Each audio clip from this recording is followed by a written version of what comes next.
Hello，大家好，我係廣州灣居 Hugo， 我而家身處嘅位置咧就係我哋珠海斗門湖心路呢一度啊。咁今日要同大家介紹呢一個樓盤咧，就係當年天花板嘅一個項目建發洗完啦。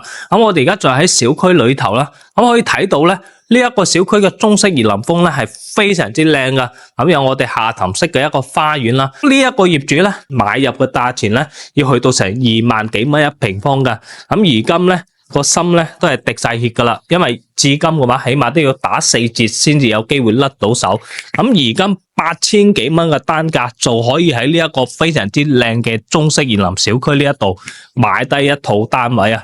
咁我哋一入到小區大堂呢一度呢一個歸家大堂啦，非常之靚噶。咁遠處可以睇到啦，呢一個中式園林呢啲假山呢啲水系以及我哋一個涼亭喺呢一個項目出發去到我哋港珠澳大橋人工島關口咧，大約係需要30分鐘嘅一個車程嘅。咁如果揸車咧，15分鐘內嘅車程就可以去到我哋珠海萬達廣場啦、嘉禾城啦，以及我哋呢一個招商花園城商場嘅3大商圈噶。而且呢一個項目咧喺21年左右交付嘅，咁至今過咗4年嘅一個時間，我哋睇翻佢嘅園林嘅一個維護保養咧，還 OK 噶。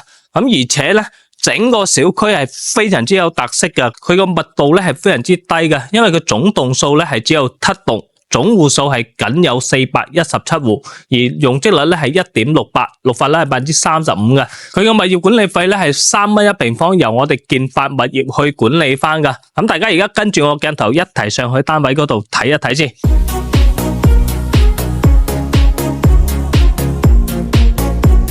上到去單位呢一度啦，咁同大家講下佢每一層嘅佈局咧係一梯兩伙嘅，咁最高嘅樓層咧係只有10樓嘅啫。咁目前我哋所在呢個樓層咧都非常之靚仔嘅，就係喺8樓啦。咁同大家介紹下呢一套單位啦。入到嚟呢一度咧就係我哋一個客廳啦，客廳係非常之寬敞噶，有接近成4米嘅一個闊度非常之闊落嘅。咁見到咧之前個業主都簡單擺放咗一啲家具喺度啦，因為呢個單位之前係攞嚟出租過嘅。咁再出翻嚟咧就係我哋一個陽台啦。咁陽台呢一邊咧係可以望到我哋湖心路之外咧，仲可以睇到我哋自身嘅一個小區園林綠化嘅。咁再入翻嚟到單位呢一邊，同大家講下嗰個玄關嘅佈局啦。因為佢整個單位咧係90個平方可以做到3房2廳2衛嘅。咁佢嘅佈局咧同以往嘅單位都唔同啦。咁入門呢個位置咧，玄關位就係開發商當時做咗一啲家父標準嘅鞋櫃啦。但係佢房間嘅佈局咧係咁樣一個 L 型嘅一個佈局嘅。咁我哋入門咧呢一邊就有2間客房以及我哋一個公衛嘅位置噶啦。咁首先嚟睇下第一間客房。第一間客房呢度咧，佢係擺咗1.5米堂啦。咁其實呢一度咧，你都仲可以擺放到一啲衣櫃嘅物品喺度。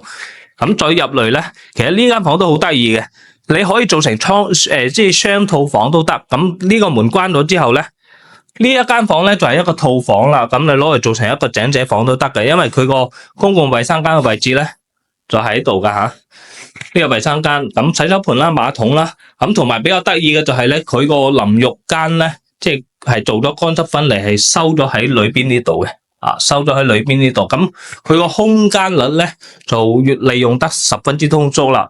咁然之後呢一邊咧就係第二間客房，咁同樣係放咗1.5米堂啦。咁然之後有個飄窗位喺度，咁呢一間房咧就可以做成一個井仔房啦。咁然之後我哋一個飯廳位置啦，就喺屬於一個偏廳位咁樣擺咗喺度嘅。咁然之後我哋嘅一個廚房非常之闊落啦。其實90個平方可以做到3房2廳2衛之餘咧，佢嘅廚房仲可以做到一個 U 字型嘅一個大型廚房，咁同埋有窗位喺度嘅。咁前呢個冰箱位置咧，你自己可以擺放翻個大冰箱喺度都冇問題嘅。咁然之後再嚟翻咧就係到我哋嘅主人房啦。咁主人房呢一邊咧係一個套間嚟嘅。咁入到嚟咧就係我哋主人房專屬嘅一個淋浴間啦。咁非常之闊落嘅一個淋浴間，乾濕分離馬桶洗手盆全部已經有齊噶啦。咁呢一邊咧，主人房個空間非常之闊落，因為佢擺放咗一張2米嘅大堂喺度啦。